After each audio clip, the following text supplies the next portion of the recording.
ঘুমাবে যেই পর্যন্ত না কিয়ামত না হবে। জোরে জোরে সুবহানাল্লাহ। আর মুনাফিক যখন কবরে যাবে রে, মুনাফিক কবরে যাওয়ার পরে বন্ধু প্রশ্নের জবাব সে দিতে পারবে না। ও বন্ধু, গায়েব থেকে আওয়াজ আসবে, মাটি মাটি রে, ওই বেয়াদব মুনাফিকটাকে একটা চাপা দাও। এটা বাংলা বই থেকে বলা না, হাদিস শরীফ থেকে কালেক্ট করা। বন্ধুরে আমার, এবার ওই মাটি তাকে এমন ভাবে চাপা দিবে, চাপা দিতে দেরি রে, একটা হাড় আর একটা হাড়ের মধ্যে ঢুকে যাবে। তার মানে একটা হাড্ডি আর একটা হাড্ডির মধ্যে ঢুকে যাবে। সবচেয়ে বড় ভয়ঙ্কর খবর, কান্না করবে, চিৎকার করবে, হাহাকার করবে। কেউ সেদিন তার ডাক শুনবে না। তার ডাক না শোনার কারণ হলো সূরা ইউনূসের ৪০ নম্বর আয়াতে আমার আল্লাহ বলে দিয়েছেন, ইন্নাল্লাহা লা ইয়াজলিমুন নাসা শাইআন ওয়ালাকিন্নান নাসা আনফুসাহুম ইয়াজলিমুন। আমার আল্লাহ বলেছেন, Allah doesn't wrong his slave, we are the ones who do wrong. আমার আল্লাহ বলে দিয়েছেন, আল্লাহ বান্দার উপর অত্যাচার করে না, বান্দা নিজের উপর অত্যাচার করে। তার মানে আল্লাহ বান্দার উপর জুলুম করে না, বান্দা নিজের উপর জুলুম করে। আল্লাহ বলেছেন, জালেম অত্যাচারী যারা, আমার আল্লাহ বলেছেন, ওয়াল্লাহু লা ইউহিব্বুজ জালিমিন, অত্যাচারী জালেমদেরকে আমার আল্লাহ পছন্দ করে না। ও বন্ধু, শুধু এখানে একান্ত নয়, অত্যাচারী জালেমদেরকে আমার আল্লাহ পছন্দ করে না। আল্লাহরা বলেছেন, ওয়ালিজ জালিমিনা মিন আনসার, জালেমরা যখন বিপদে পড়ে, অত্যাচারীরা যখন বিপদে পড়ে, আমার আল্লাহ তাদের জন্য কোনো সাহায্যকারীও রাখে না। পাকড়াও বড় শক্ত, বড় কঠিন। তার মানে আল্লাহ বান্দাকে খুব শক্ত করে ধরবে, খুব কঠিন ভাবে পাকড়াও করবে। ধরার পরে আল্লাহ রাব্বুল আলামিন, ইন্নাল্লাহা সারিউল হিসাব, Allah is quick to take account, Allah হিসাব গ্রহণে অত্যন্ত তৎপর। চুকিয়ে হিসাব নেবে, কুইকলি হিসাব নেবে। আপনি হিসাব দিতে প্রস্তুত? পারবেন হিসাব দিতে? পারবেন না তো। আমরা তো এই দুনিয়াতে অনেক অন্যায় অপরাধ করছি, কিন্তু আমরা মনে করছি, চাচা আপনি ওঠার দরকার নাই, এই বসেন, আপনি ওঠার দরকার নাই, যার কবরে তেপতে যাবে। আমি কাউকে ডাকি না কোনো মাহফিলে, কাউকে ডাকি না যে আপনি আসেন বসেন, আমি তেল মারি না কাউকে। কারণ আমার কবরে আমি যাব, আপনার কবরে আপনি যাবেন। আপনি কি বুঝেন না যে মুসলমানের ধর্মীয় চর্চার একটা বাৎসরিক একটা চর্চার জায়গা, আপনাকে আমাকে ডাকতে হবে কেন? কথা বলেন না কেন? আমি কাউকে ডাকি না। যার সিনায় প্রেম আছে তার কাছে ওয়াজ করলে কাম হয়ে বসে আরো প্রেমিক হবে, আর যার সিনায় প্রেম নাই তাকেও নাই, এর আপনি যতই ডাকেন এ বলবে আমার তো দাম দিতেছে। কথা বলে না কেন? আরে জোরে। কারণ আমি চোখ মেললেই নষ্ট মানুষ বেশি দেখি, প্রিয় মানুষ খুব কমই চোখে পড়ে। কথা বল না কেন? আরো জোরে। হিসাব কি দিতে পারবেন? আরো জোরে। কবরটা কি হবে জানেন? আমার রাসূল বলে দিয়েছেন বন্ধু, আল কবর রাওজাতুম মিন রিয়াদিল জান্নাতি আও হুফরাতুম মিন হুফারিন নার। কবরটা জান্নাতের একটা বাগান হবে, জাহান্নামের একটা গর্ত হবে। তার মানে নেগেটিভ এবং পজিটিভ দুটো রূপে রূপান্তরিত হবে কবর। ও বন্ধু, মুমিনের কবর হবে দৈর্ঘ্যে প্রস্থে ৭০ গুণ প্রশস্ত, নূরের আলোয় আলোকিত হয়ে যাবে। মুমিন কবরে রাখার পরে ওঠার জন্য, বের হওয়ার জন্য চাইবে রে, ফেরেশতারা বলবে, না না না না, তোমরা এখান থেকে বের হতে পারবে না, তুমি নতুন ভোরের মতো তুমি ঘুমিয়ে যাও। কেন? কতদিন আমি ঘুমাবো? ও বন্ধু, ফেরেশতারা বলবে, তুমি ওই পর্যন্ত ঘুমাবে যেই পর্যন্ত না তোমার মালিক আর তোমাকে না ডাকবে। এটা মুমিনের কবর। কিসের কবর? আরো জোরে কয় না। শুধু এখানে একান্ত নয়, আমার আল্লাহ বলে দিয়েছেন, ইনদা রাব্বিহিম ইউরযাকুন, আল্লাহ রাব্বুল আলামিন ও বন্ধু আল্লাহর প্রিয়দের জন্য জান্নাতে খাবারও বরাদ্দ করে রাখছে। আর জোরে বলেন সুবহানাল্লাহ, আর জোরে সুবহানাল্লাহ। আর বন্ধু, মুনাফিকের কবর আমার রাসূল বলে দিয়েছেন, আমার মূল ওয়াজটাতে আমি যাই বন্ধু। আমার রাসূল বলে দিয়েছেন, বিলিভার্স লাভ দ্য প্রফেট, ইমানদাররা নবীকে ভালোবাসবে, hypocrites don't love the prophet, মুনাফিকরা নবীকে ভালোবাসবে না। এটা হাদিস হযরতে আলী রাদিয়াল্লাহু তাআলা থেকে হাদিস কানা বর্ণিত। আমার আল্লাহ এই মর্মে ওয়াজ করতেছেন, আমার আল্লাহ বলতেছেন, ইন্নাল মুনাফিকিনা ফিদ দারকিল আসফালি মিনান নার। আমার আল্লাহ বলেছেন, the hypocrites will be in the lowest place of hell, মুনাফিকরা জাহান্নামের একবারে সর্বনিম্ন স্তরে থাকবে। জোরে জোরে বলুন নাউজুবিল্লাহ।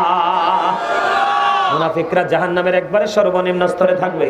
আমার দিকে তাকান, মুনাফিক যখন বন্ধু কবরে যাবে, মুনাফিক কবরে যাওয়ার পরে কেন মুনাফিক? কারণ বেঈমান কাফের সম্পর্কে আমার আল্লাহ ওয়াজ করেছে, উইদ্দাত লিল কাফিরিন, ওই কাফিরদের জন্য বরাদ্দ করে রেখেছেন আমার আল্লাহ জাহান্নাম। আমরা যারা ঈমানদার, আমরা যারা ঈমান এনেছি, আমাদের সম্পর্কে আল্লাহ ওয়াজ করেছেন, ইন্নাল কাফিরিনা কানু লাকুম আদুওয়াম মুবিনা। আমার আল্লাহ বলে দিয়েছেন, the heretics are the eternal enemy of the believers. আমার আল্লাহ বলেছে, ঈমানদারদের প্রকাশ্য শত্রু হলো বেঈমান কাফেরেরা, আর বেঈমান কাফেরদের জন্য বরাদ্দ আছে জাহান্নাম। তারা অনন্তকাল জাহান্নামে থাকবে। আমি তাদেরকে নিয়ে ওয়াজ করার কোনো প্রয়োজন নেই বন্ধু। আমার ওয়াজ করার দরকার হলো মুনাফিক এবং ঈমানদার, কারণ মুনাফিক মুসলমানের মধ্যে আছে ছদ্মবেশে। কথা কয় না কেন? কারণ বেঈমান কাফের ঘোষিত বন্ধু জাহান্নামী। বেঈমান কাফেরের চাইতে ভয়ঙ্কর হলো বন্ধু মুনাফিক, যেটা আপনার আমার পাশেই থেকে আপনার আমাকে সবল মারবে। কথা কয় না কেন? সব জায়গায় সে মিষ্টি হাসবে, সব জায়গায় হ্যাঁ বলবে, না শব্দ তার মুখ থেকে আপনি পাবেন না। যেটা এখানেও হ্যাঁ ওখানেও হ্যাঁ, এটাই হলো সবচেয়ে বড় ভয়ঙ্কর। মুনাফিক যখন আমার নবীকে ফলো করেনি, মুনাফিক যখন বন্ধু কবরে যাবে, কবরে যাইতে দেরি রে বন্ধু, অনেক লম্বা ঘটনা, আমি সেই দিকে যাব না। আমি শুধু জাহান্নামীদের ভয়ঙ্কর জায়গাগুলো নিয়ে একটু আলোচনা করি, আমি স্টেজ ছেড়ে দিব বন্ধু। আপনারা একটু মনটা দিয়ে শোনেন। মুনাফিক যখন কবরে যাবে, প্রশ্নের উত্তর দিতে পারবে না। উত্তরটা হবে কেমন? সে বলবে, অন্যরা যেমন মনে করতো রাসূলকে, আমিও তেমন মনে করতাম। তার মানে ব্যক্তিগত কোনো মত আমার রাসূল সম্পর্কে নাই। জোরে জোরে কন্যা নাউজুবিল্লাহ। আর ঈমানদারকে প্রশ্ন করতে দেরি, নবী চিনতে দেরি করবে না। নবী চিনতে দেরি হবে, ওই গায়েব থেকে আওয়াজ আসবে, দৈর্ঘ্যে প্রস্থে কবরটা 70 গুণ প্রশস্ত হয়ে যাবে, নূরের আলোয় আলোকিত হয়ে যাবে, জান্নাতে খাবার বরাদ্দ হয়ে যাবে। ও বন্ধু, ওই পর্যন্ত সে ঘুমাবে, যেই পর্যন্ত না কিয়ামত না হবে। জোরে জোরে সুবহানাল্লাহ। আর মুনাফিক যখন কবরে যাবে রে, মুনাফিক কবরে যাওয়ার পরে বন্ধু প্রশ্নের জবাব সে দিতে পারবে না। ও বন্ধু, গায়েব থেকে আওয়াজ আসবে, মাটি মাটি রে, ওই বেয়াদব মুনাফিকটাকে একটা চাপা দাও। এটা বাংলা বই থেকে বলা না, হাদিস শরীফ থেকে কালেক্ট করা। বন্ধুরে আমার, এবার ওই মাটি তাকে এমন ভাবে চাপা দিবে, চাপা দিতে দেরি, চাপা দিতে দেরি রে, একটা হাড় আর একটা হাড়ের মধ্যে ঢুকে যাবে। তার মানে একটা হাড্ডি আর একটা হাড্ডির মধ্যে ঢুকে যাবে। সবচেয়ে বড় ভয়ঙ্কর খবর, কান্না করবে, চিৎকার করবে, হাহাকার করবে। কেউ সেদিন তার ডাক শুনবে না। তার ডাক না শোনার কারণ হলো সূরা ইউনূসের 40 নম্বর আয়াতে আমার আল্লাহ বলে দিয়েছেন, ইন্নাল্লাহা লা ইয়াজলিমুন নাসা শাইয়্যান ওয়ালাকিন্নান নাসা আনফুসাহুম ইয়াজলিমুন। আমার আল্লাহ বলেছেন, Allah doesn't wrong his slave, we are the ones who do wrong. আমার আল্লাহ বলে দিয়েছেন, আল্লাহ বান্দার উপর অত্যাচার করে না, বান্দা নিজেই নিজের উপর অত্যাচার করে। তার মানে আল্লাহ বান্দার উপর জুলুম করে না, বান্দা নিজেই নিজের উপর জুলুম করে। আল্লাহ বলেছেন, জালেম অত্যাচারী যারা, আমার আল্লাহ বলেছেন, ওয়াল্লাহু লা ইউহিব্বুজ জালিমিন, অত্যাচারী জালেমদেরকে আমার আল্লাহ পছন্দ করে না। ও বন্ধু, শুধু এখানে ক্ষান্ত নয়, অত্যাচারী জালেমদেরকে আমার আল্লাহ পছন্দ করে না। আল্লাহরা বলেছেন, ওয়াবারিজ জালিমিনা মিন আনসার, জালেমরা যখন বিপদে পড়ে, অত্যাচারীরা যখন বিপদে পড়ে, আমার আল্লাহ তাদের জন্য কোনো সাহায্যকারীও রাখে না। এটা কবর থেকেই শুরু হয়ে যাবে, দুনিয়ার মধ্যেও হবে। কবরে যাইতে দেরি রে, কবরে যাইতে দেরি, মাটি তাকে চাপা দেবে, চাপা দিতে দেরি, একটা হাড় আর একটা হাড়ের মধ্যে ঢুকে যাবে, কান্না করবে, চিৎকার করবে, যন্ত্রণায় পাগল পারা হয়ে যাবে। ওই যে আমার আল্লাহ বলে দিয়েছেন, তারা যখন বিপদে পড়বে, আল্লাহ তাদের জন্য কোনো সাহায্যকারী রাখেনি। সবচেয়ে বড় ভয়ঙ্কর, এই দুনিয়ার মধ্যে আপনি বিপদে পড়লে কোনো সাহায্যকারী পান, অভাবে পড়লে কেউ না কেউ আপনাকে কোনো হেল্প করে। আপনি অসুস্থ হলে ডাক্তারের কাছে নিয়ে যাওয়ার জন্য কেউ না কেউ ছুটে আসে। বিপদের প্রতিকূল অবস্থাকে অনুকূলে আনার জন্য মানুষ পাগল পাড়া হয়ে যায়। বন্ধু বড়ুরা, আদ্রাবাসী, আমার ভাই, আমার বাবা গো, আমি আমার মা বোনদেরকে ডেকে ডেকে বলছি, হৃদয়ের জানালা খুলে তোমরা সবাই শোনো। আমার আল্লাহ জানিয়ে দিয়েছে, একটা হাড় আর একটা হাড়ের মধ্যে ঢুকে যাবে, কান্নাকাটি করবে, চিৎকার করবে। বন্ধু, কেউ তোমার কান্না শুনবে না। আল্লাহ আরো বলেছেন, লা ইয়ামুতু, যতই যন্ত্রণা পাও তুমি মরতে পারবে না। আল্লাহ বলেছেন, people will not die that day, সেদিন মানুষগুলো মরতে পারবে না। আমার আল্লাহ বলেছেন, ফিহা ওয়ালা ইয়াহইয়া, people will not be able to life that day, সেদিন মানুষগুলো বাঁচতেও পারবে না। আমার আল্লাহ বলেছেন, ওমা হুমান হাবিন গাইবিন, people will not be able to escape that day, সেদিন মানুষগুলো পুরুষ সেখান থেকে অদৃশ্য হতে পারবে না, তারা মানে চাইলে দিন ওখান থেকে পালাতে পারবে না। কারণ আল্লাহ বলেছেন ইন্না বাতশা রাব্বিকা লাশাদীদ, আল্লাহ রাব্বুল আলামিন ধরবে খুব শক্তভাবে। শুধু এখানে একান্ত নয়, এই দুনিয়াতে টাকা খেয়ে ঘুষ খেয়ে একজন আরেকজনকে দোষারোপ করতে পারি, অন্যায় যে করে তার পানিশমেন্ট না হয়ে গরিব বন্ধু সমাজের শত্রুতা করে একজন ভালো মানুষকে পাশিয়ে দেওয়া যায়, ঠিক কিনা বলেন? এই দুনিয়াতে আড়াল করা যায়, কিন্তু উপরে আপনি আড়াল করতে পারবেন না। আমার আল্লাহ আওয়াজ করতেছে বন্ধু, সূরা ইনফিতরের মধ্যে আমার আল্লাহ বলতেছেন ওয়া ইদাল কুবুরু বুসিরাত আলিমাত নাফসুম মা কদ্দামাত ওয়া আখরাত। জোরে জোরে বলুন আল্লাহু আকবার। আমার আল্লাহ বলে দিয়েছে বন্ধু, আপনি আমি পৃথিবীর মানুষ। ও বন্ধু, কবরটা যেদিন ওপেনিং হয়ে যাবে, ওই দিন আপনার আমার জীবনে কে কি করেছি আর কি করিনি, কে কি করেছে আর কি করেনি, সবগুলো প্র্যাকটিক্যালি থাকবে। কাউকে দোষারোপ করেও পার পাওয়া যাবে না। এখন আপনি মনে করবেন আমল করে আপনি ফেলে দিবেন। পৃথিবীর সিসি ক্যামেরা দেখলে এত বেশি ভয় পান, আপনার আমার দুই কাঁধে দুইটা চিরস্থায়ী সিসি ক্যামেরা আছে, এটা জানেননি? কিরামান কাতিবিন কাঁদে বসিয়া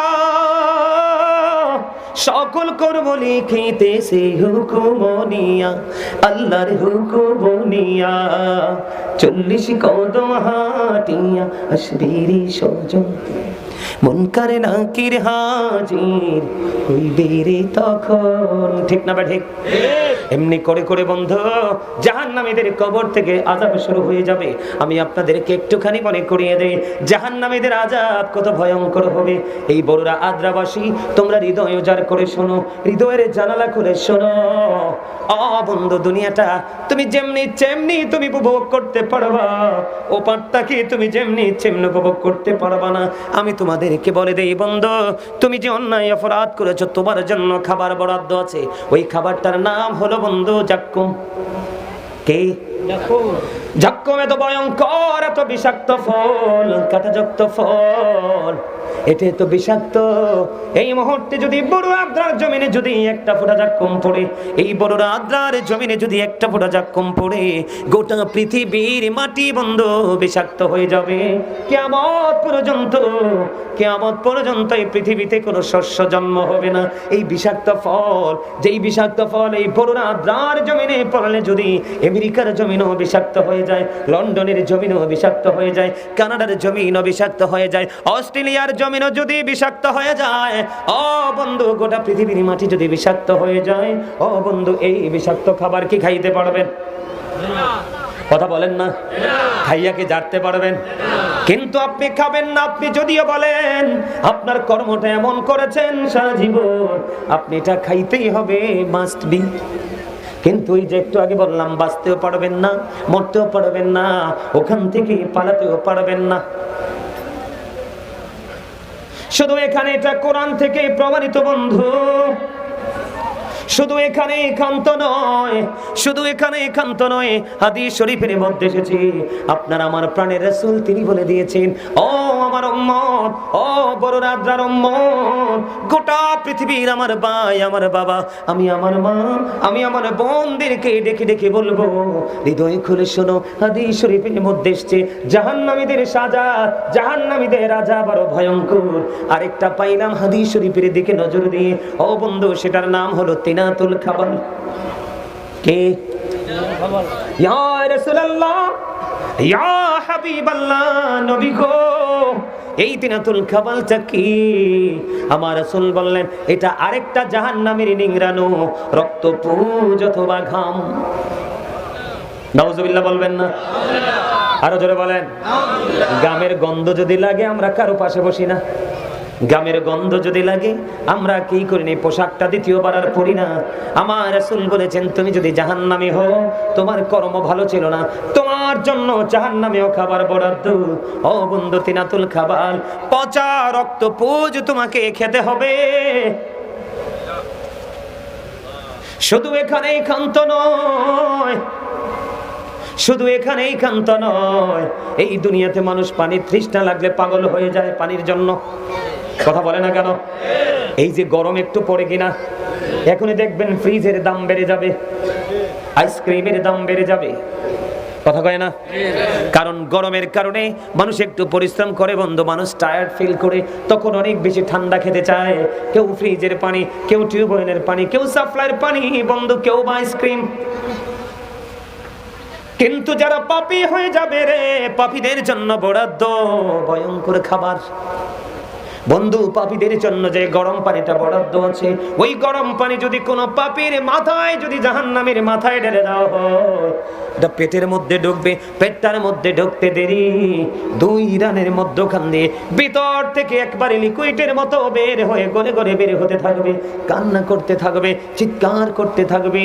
কেউ তোমার সে কান্না শুনবে না, কেউ তোমার কোনো সহযোগিতা করবে না, কারণ আমার আল্লাহ দুনিয়ায় তোমাকে সাবধান করেছে।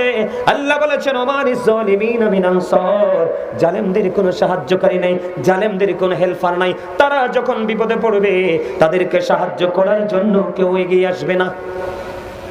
নাউজুবিল্লাহ বলবেন না? আরো জোরে বলেন না নাউজুবিল্লাহ। তাহলে আমাদের নিজের ক্যারেক্টার, নিজের চরিত্র বদলানোর দরকার আছে না নাই? বন্ধু, এখানেই শুধু ক্ষান্ত নয়, হৃদয়ের জানালা খুলে আপনারা শুনেন। ওই উত্তপ্ত হবে, গরমটা হবে, এই তাপটা কেমন হবে? জাহান্নামের আগুনটাকে আমার আল্লাহ 1000 বছর তাপ দিলেন, আগুনের রং হলো লাল। আরো 1000 বছর তাপ দিলেন, আগুনের রং হয়ে গেল সাদা। আরো 1000 বছর তাপ দিলেন, আগুনের রং হয়ে গেল বন্ধু কালো। ও বন্ধু, আগুনের রং হয়ে গেছে কালো রে। এই জাহান্নামের আগুনটা বরাদ্দ করে রেখেছে পাপীদের জন্য। জোরে জোরে কন্যা নাউজুবিল্লাহ। জাহান্নামীদের জন্য সবচেয়ে কম আযাব হলো আগুনের এক জোড়া জুতা, আগুনের একটা জোড়া জুতা পড়াইয়া দিতে দেরি, মাথার মগজটা টকবক টকবক করে উতরাইতে থাকবে ওই গোস্তের পাতিলের মতো। কিন্তু বন্ধু, চিরন্তন সত্য হলো, তুমি বাঁচতেও পারবা না, মরতেও পারবা না, পালাতেও পারবা না। বিপদে পড়ে আছো তুমি, কোনো সাহায্যকারীও পাবে না। জোরে জোরে নাউজুবিল্লাহ। তাহলে আমাদের কি করা উচিত? এই পাপ কাজ থেকে বেঁচে থাকার দরকার আছে না নাই? ও বন্ধু, আপনি পাপ কাজ থেকে বাঁচতে হলে সর্বপ্রথম মদিনাওয়ালাকে চিনতে হবে। মদিনাওয়ালাকে আপনি চিনতে পারলে আপনার লাইফ স্টাইল চেঞ্জ হয়ে যাবে। কথা কয় না কেন? যেমন আপনার সমাজে, আমাদের সমাজে সুদ খাওয়ার লোক আছে না নাই? আরো জোরে বলেন না। আমাদের এলাকায় সুদ আছে না নাই? বড় রাদ্রার জমিনে সুদ আসেনি? সুদখোরকে ভালোবাসেন না ঘৃণা করেন? ঘৃণা করেন। যারা সুদ খায় তারা রাসূলকে ফলো করে না বলি সুদ খায়। কথা কয় না কেন? আমার নবীজি সাহাবায়ে কেরামের সাথে আমি আযাবটা আপনাদেরকে একটুখানি বুঝাই। এক্সাম্পল স্বরূপ বন্ধু, এক্সাম্পল স্বরূপ আমি একটুখানি বুঝাই রে। আমার নবীজি সাহাবায়ে কেরামের সাথে স্বপ্নে ব্যাখ্যা দিতে গেলেন, দেওয়ার পরে এবারে ব্যাখ্যা দিতে গিয়ে অনেক লম্বা ঘটনা নবীজি স্বপ্নে বর্ণনা দিলেন। এর মধ্যে একটা পয়েন্ট হলো, নবীজির 2 সঙ্গী নবীজিকে নিয়ে সফরে বের হলো। বের হওয়ার পরে নবীজি অনেকগুলো দৃশ্য তিনি প্র্যাকটিক্যালি পরিদর্শন করলেন। এর মধ্যে একটা তিনি দেখতে পাইলেন, একজন মানুষ রক্তের নদীতে সাঁতার কাটে। কি করে? রক্তের নদীতে সাঁতার কেটে কেটে বন্ধু তিনি কুলে আসতে চায়, কিন্তু নবীজি দেখতে পাইলেন আরেকজন পাড়ের মধ্যে দাঁড়িয়ে আছে। যেই লোকটা কুলে আসতে চায়, সে আসতে চাইলেই তাকে পাথর মারে, আসতে চাইলেই তাকে পাথর মারে। এবার আমার নবীজি এই দৃশ্য পরিদর্শন করার পরে ফিরে আসার সময় আমার নবীজি আবার প্রশ্ন করলেন সঙ্গী ফেরেশতাদেরকে, তোমরা বলে দাও এই লোকটাকে। এবার ওই রাসূল বললেন, ও বন্ধু, রাসূলকে জানিয়ে দিলেন সঙ্গীরা, ইয়া রাসূলুল্লাহ, ইয়া হাবিবাল্লাহ, নবী গো, এইটা হলো দুনিয়ার সুদখোর। জোরে জোরে কন্যা নাউজুবিল্লাহ।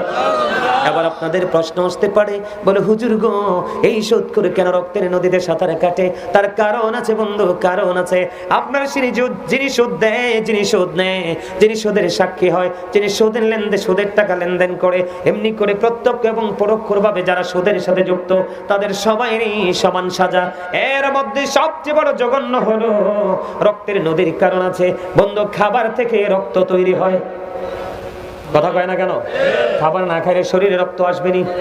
খাবার থেকে রক্ত তৈরি হয় বন্ধু। টাকাটা যদি হালাল হয়, বাজারটাও হালাল।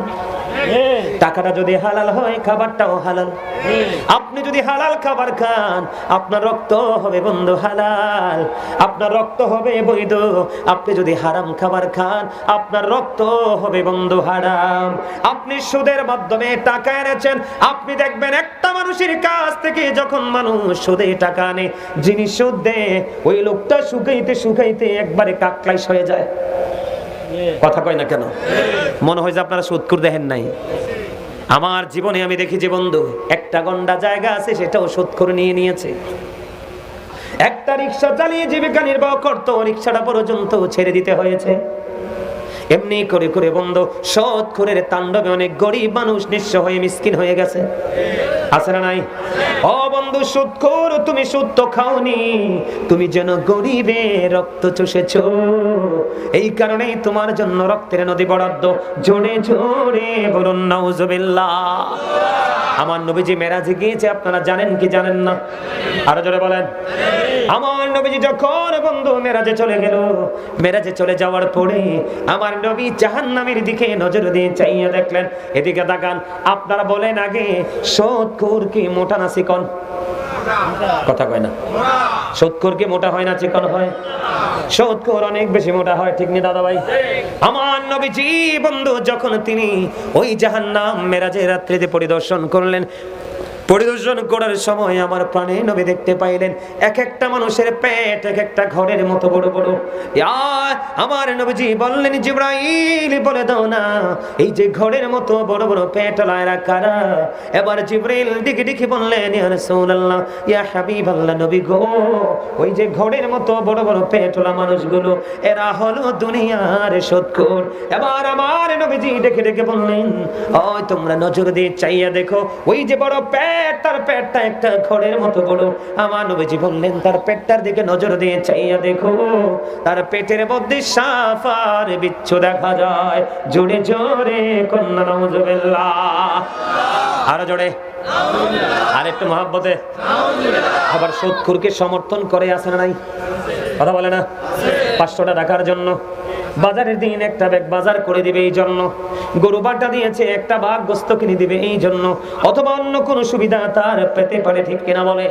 আমার রাসূল জানিয়ে দিয়েছে হাদিস শরীফের মধ্যে এসেছে বন্ধু, তুমি একজন মানুষকে জানো তুমি জালেম, সেই মানুষের হক নষ্ট করে মানুষের সম্পদ লুটে নিয়ে খায়, মানুষের ফসল চুরি করে নিয়ে খায়। এমন তুমি দেখেছো সেই ভূমিদস্যু জায়গা দখল করে নিয়ে যায়, তুমি দেখেছো আরেকজন মানুষ বন্ধু সুদ খায়। এত অত্যাচারী দেখার পরেও বন্ধু তুমি যদি তাকে দুনিয়ার স্বার্থের জন্য লোভের জন্য যদি তাকে সমর্থন করে থাকো, আমার রাসূল জানিয়ে দিয়েছে জালেমকে জেনে বুঝে যে সমর্থন করলো সে যেন মুসলমান থেকে খারিজ হয়ে গেল, সে আর মুসলমান রইল না। সুবহানাল্লাহ নি কয়? সুবহানাল্লাহ। এবার আসেন সবচেয়ে বড় ভয়ঙ্কর যে তথ্য, যে ব্যক্তি সুদের মাধ্যমে 1 টাকা উপার্জন করলো সে যেন তার মায়ের সাথে 36 বার যেন জিনা করলো। আর জোরে কন্যা নাউজুবিল্লাহ। সুদখোরের কৌশল যদি জানেন আপনারা অবাক হয়ে যাবেন। মহিলার কাছে যদি কেউ টাকা হাওলাত চায়, কয় বুবু হারামও তো নাই। যদি কয় বুবু গো একটুখানি তোমাকে মাস শেষে একটু সুদের টাকা দিব, এবার দেখবেন লাখ টাকার অভাব হবে না। কথা কয় না কেন? মুরব্বির কাছে আপনি টাকা হাওলাত চান, ছেলে কয়েকটা বাইরে আছে অথবা পিতৃ সম্পত্তি থেকে যে ধনী, হাওলাত চাইলে দিবে না। আপনি সুদ চাইতে দেরি, টাকার কোনো কমতি হবে না, কারণ আপনি যদি সুদ তা থেকে নেন এটা চক্রবৃদ্ধি হারে বাড়তে থাকবে। এটা বাড়তে বাড়তে বাড়তে বাড়তে বন্ধু আপনার ভিটার কাজ পর্যন্ত চলে যাবে। আমাদের সমাজে এমন বুজুর্গ লোক আছে নামাজও পড়ে সুদও খায়, নামাজও পড়ে মিশা কথাও কয়, নামাজ পড়ে মা বাবার কলিজায় আগুন দেয়। আরো জোরে কোন? তুই এডিনেস কীর্তি সুন্দর লাগে তোর কাছে? কোন রে? এ তো দাম রাখা, হ্যাঁ এটি দরকার আছে, ফুটছে সুন্দর লাগে। আমার কথা বুঝতে পারছে?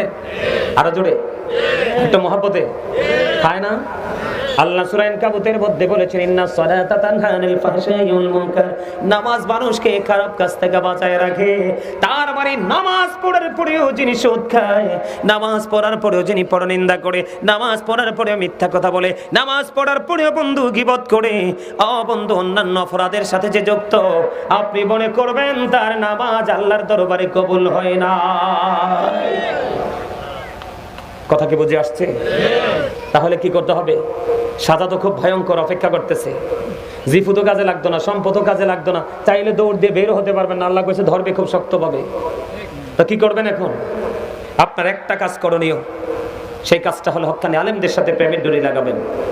কি করবেন? আরো জোরে। হক্কানি আলেমদের সাথে, আল্লাহর ওলিদের সাথে প্রেম লাগাবেন।